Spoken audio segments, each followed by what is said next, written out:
Welcome to the Money Over 50 podcast, brought to you by Dallas Davison and Michael Hogue from Money Over 50 Financial Advisors.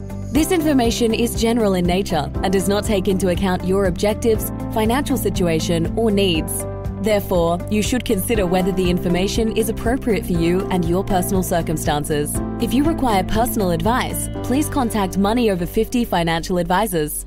Here are your hosts, Dallas Davison and Michael Hogue.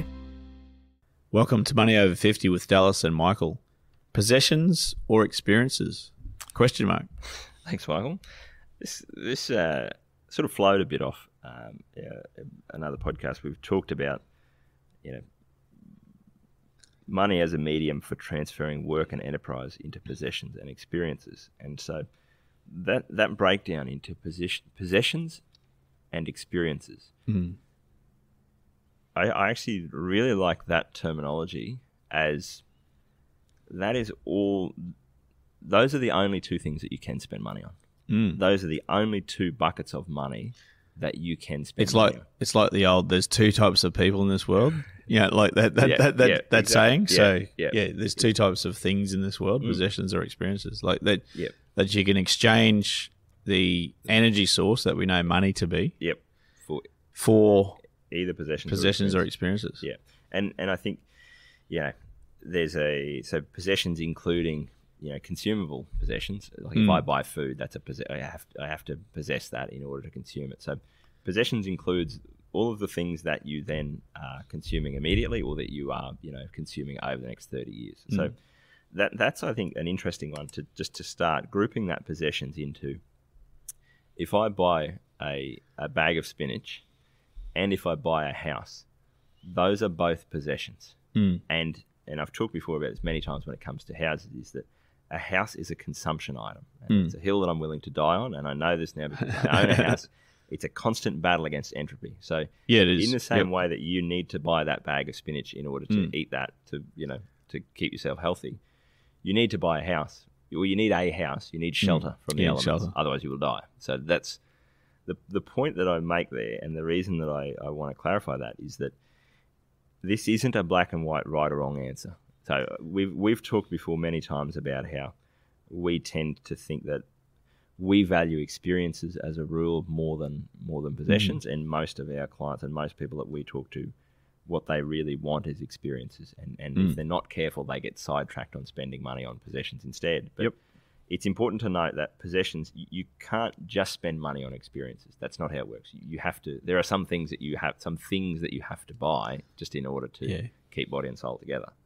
But the point of you're asking the question as well. You ask the question so that the listeners get a thought in your head. Which way do you lean, possessions or experiences? Do you prefer possessions or experiences?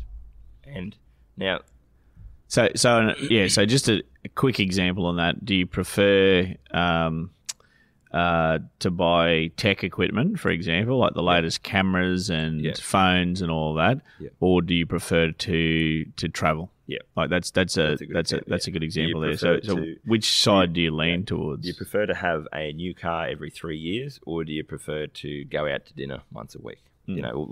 There's all sorts of examples we could use there of that trade-off of the money that you spend on possessions is money that you don't have for experiences, and vice versa. And that's a good, there's nothing wrong with either of those decisions. If you say, I love a new car, and so I buy a new car, change my cars over every 3 years, because of that, it probably costs me an extra, $200 a week. That's the money that, we as a couple don't go out to dinner. We stay home and cook at home instead, and we prefer that. And we don't really like the experience of going out for a nice dinner. So that's a perfectly valid choice.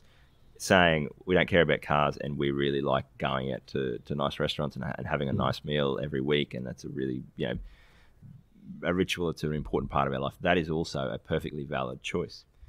Now, why I phrase this as a question, though, is do you prefer possessions or experiences? Is that you tend, it's like a political spectrum. You can't be all one thing. People tend to lean one way or the other. And given that we've just said there is no right or wrong answer here, what I do think is interesting is now that you've stated your preference, so sit there for a minute and think about which of those do you think you prefer, and if you're a member of a couple, which one do you prefer and which one does your spouse prefer? Now that you've stated your preference, the experiment that I want you to actually do is look back at what you've actually spent money on in the last 5 years. And this can be a fairly sobering thing. And this is something that we have spent a lot of time talking about our clients with, is that more so when we used to do detailed budgets with people. People would come in and sit down and say, this is, and you get talking about it, and people would say, this is what's really important to me. For example, spending time, my extended family, it's really important to me to spend time with them. And some of them live in Brisbane, some of them live in Sydney. It's really important for me to spend time with them, and family is really the key to me. And then you'd do their budget and you'd go, okay, so there's a line item here for trips to Brisbane to see the family, and it's $3,000 for once a year to go and book a room for a week and pay for flights. And then there'd be other line items, which is car repayments, $17,000 a year. Mortgage repayments, $40,000 per year. Clothes, $6,000 a year. Shopping, all these different possessions that chewed up all the budget. And so that's a really tangible way to do it. And I think you can probably do it without making it tangible, but it is an interesting experience. If you look at your budget, look at not your budget, not what you think you will spend money on, but look at what you actually have spent money on. Evidence-based. This is what you have spent money on in the last 5 years. Yep. Does that line up with what you just decided is more important to your possessions or experiences? And again, the same thing applies here. If you're telling me that, having a really nicely, having a house with nice furniture and again, this is some people, that is genuinely what they get a lot of enjoyment out of, is to have the perfect, lounge suite and the perfect fridge and the perfect thing that's what they really enjoy doing. If those people are spending $30,000 a year on an overseas holiday and they can't afford to go and buy the fridge that they want or the whatever, they've got that all backwards. This isn't to say that you shouldn't, one way is right. It's just look back at what you actually spend money on. Does that line up with what you have just said in terms of what's important to you? Yeah. Look, it's a very, very interesting thought concept. Yeah. Because I'm just running the numbers of myself, and I say I'm an experienced person. Yep. However, I'm in the process now of doing an expensive renovation to my house. Yep. Which will include furniture and things like that. So when I look at it, I am an experienced person at heart. Yeah. My situation at the moment is that I can't travel for 3 months at a time like I did, like my wife and I did just after we were married. We travelled around France and America for 3 months. Yeah. We can't do that with a 6-year-old and a 4-year-old now. So it's actually become more the other way. Yes. And a lot of what we're doing with the house, for example, is because we know that we'll be there for the next 20 years at least, because my daughter's only 4 and we hope to have her there till she's 24. She probably wants to leave at 16, but that's right. That's right. So it's a really interesting thought process, and I think you have to do it evidence based. You have to actually go back and say, okay, what did I actually do? Well, and I think, and there's an element, you can never be, like you said, you can never be one way completely because of. I mean, there's certain things you wouldn't look at the weekly grocery bill from Woolworths and say, well, I bought possessions with that, because that's a necessity, I guess. I think there's a component of this. We're talking about discretional spending. We're talking about discretional spending. We're talking about if you have. Yeah, just to push back on that though, I think there is a component. It's like the analogy. I've got the philosophical concept of I told the story in another podcast about the coat, that you buy the coat and then you buy the. What I'd be mindful of is even those expenses that people go, well, we have to have this. What I've seen a lot is people go, they use the Woolworths bill as the example, but what they actually then say is, well, the Woolworths bill is $300 a week, and the rates bill is $6,000 a year because we live in this and area.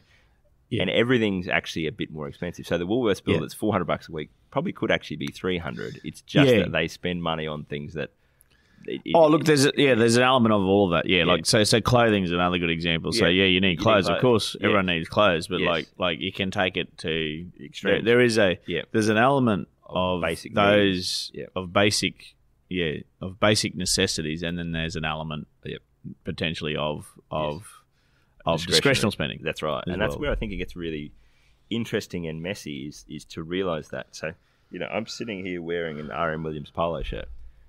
This shirt costs $130. When I was 17, I used to buy a polo shirt from I don't even know where for $20. Mm-hmm. So I could easily sit here and convince myself or say I'm all about experiences. Oh yeah, this polo shirt. Oh well, I had to have a shirt, so that's why I bought the shirt. No, that's not necessarily the case. Now, there's all sorts of other arguments about this shirt's going to last longer and all the rest of it, but that's, I think, your point there, and that's a good point, is that what you really want to think about is the discretionary portion of that. So if I'm spending $130 on a shirt instead of $30, there's $100 there that got applied to a possession that could have got applied to either a possession or an experience. And again, that's fine because I've obviously made a decision to apply it in that way. But that's where the evidence-based side of it becomes really interesting, is because we see, I always joke about that, I got sick of doing budgets with people because I got sick of getting lied to. What people tell you that is important to them and what people tell you they are going to spend money on are vastly different to what people actually spend money on. Look at it is, and I had the same experience when I went to a nutritionist one day, and he was very smart about what he's... I was just about to tell this story because it's so good. Because he didn't say, what are you going to eat? What do you like to eat? He said, tell me everything you ate in the last 24 hours. And I went, oh, geez, I don't usually have this, but I had ice cream for dessert, and then like we went through from breakfast to dinner. Yep. And what we worked out is the reason that I was carrying extra kilos is about 40% of my diet was discretional spending. Yes. It was I didn't need that ice cream, and I didn't need that Chico roll, and I didn't need that. That's completely fine. If you say, you know what, I really get a lot of enjoyment out of that, and I'm willing to carry another couple of kilos, and I'm okay with it, that's fine too. But what you can't do is go into that nutritionist and say, I want to be a peak athlete, and I want to be ripped, and I want to be, at the peak of my athletic ability. Okay, well, what did you eat in the last 24 hours? Well, the diet that I've eaten in the last 24 hours does not line up with what I'm telling you. Yeah, that's right. So that's a great. I love that story because I think nutritionists have got it worked out, and that's actually was one of my motivations to move away from doing budgets with people and looking at the way that I do this now for people is like, okay, how much money did you earn over the last year? Yep. Essentially. Okay, I take home $90,000 a year. My wife takes home $110,000 a year. Okay, so there's $200,000 a year that's come in for the year. Any other lump sums? No other lump sums. Okay, great. So there's $200,000 came in. At the start of the year, you owed $200,000 on your home loan. At the end of the year, you had paid $70,000 off that home loan. Your home loan's now that. So you $200,000 came in, $70,000 went to the home loan, $130,000 disappeared somewhere. When you say that to people, they go, "Oh no, we don't spend $130,000 a year," but you did. Like, where is that money? Where is the money? Where is that? And again, it's really interesting because it becomes a thing of stated preferences, revealed preferences. People will tell you, "No, we don't want to spend $130,000 a year." So when we're looking at retirement, no, we'll spend $60,000 a year in retirement. Yeah, that's a stated preference. I much prefer, and I think it saves everyone time to just look back and go, what did you do over the last year? What actually happened here? What have you done? What did you spend money on? Don't tell me what you think you should spend money on in the future. Show me what you did spend money on. And now once you do that, you then have a choice to make. Is you might decide, right, well, we did spend $130,000 a year. We don't want to do that. We do think that we could cut out a lot of spending and still live a really good lifestyle. What we're going to do is we're going to take $30,000 there. We're going to put that into superannuation. We are going to just force ourselves to live on that $100,000, and all of those possessions and experiences can fight it out. And whatever is most important, the cream will rise to the top, and $30,000 will go into super, so that then in 10 years' time we're in a position where we can continue to spend the $100,000 a year. So that's, I guess, part one of that is to looking at those preferences, is to how much was spent. Part two of that is to then, when you're having to make choices about, okay, well, we have to, whether it's cut back or whether it's just while we're thinking about how much money, even if we decided we're going to keep spending $130,000, it's a really useful exercise to go through and go, where did that money go? What if I'm telling you that, you know, travel is really important to me and I want to see the world, and you know, COVID aside, because it's obviously been a bit different, but in a normal year, if you tell me that you spend $130,000 and that travel is really important to you, and the only trip you went on for the year was a trip to, you know, if you're in Townsville, a trip to Maggie Island for a couple of days with some mates, there's a fundamental mismatch there between what you're telling me is important to you and how you're actually living your life. And so you either need to change that story, and you need to either accept that I say travel is important to me, but I'm not spending money on it. That's not where I'm directing my resources. Therefore, it's actually not that important to me, which can also be a relief for people. Yeah. Or to go, right, that is actually what's important to me. I do want to see the world. I do want to have these experiences. I do want to do these things. What am I going to have to give up in order to make that happen? Okay, well, I have previously changed over my cars every 3 years. I can't afford to do that now.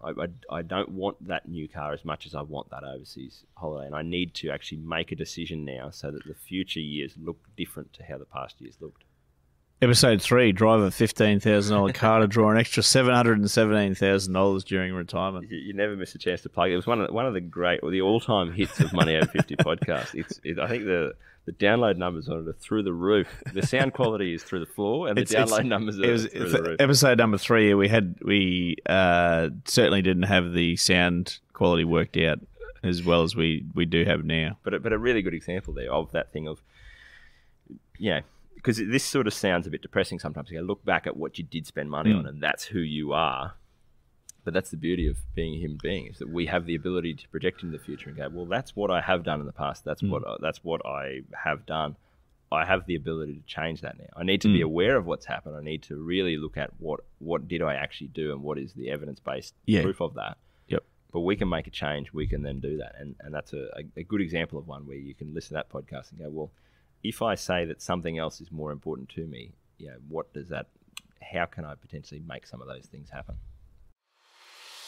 Thank you for listening to the Money Over 50 podcast with Money Over 50 Financial Advisors. For more information and resources, visit the Money Over 50 website, mo50.com.au.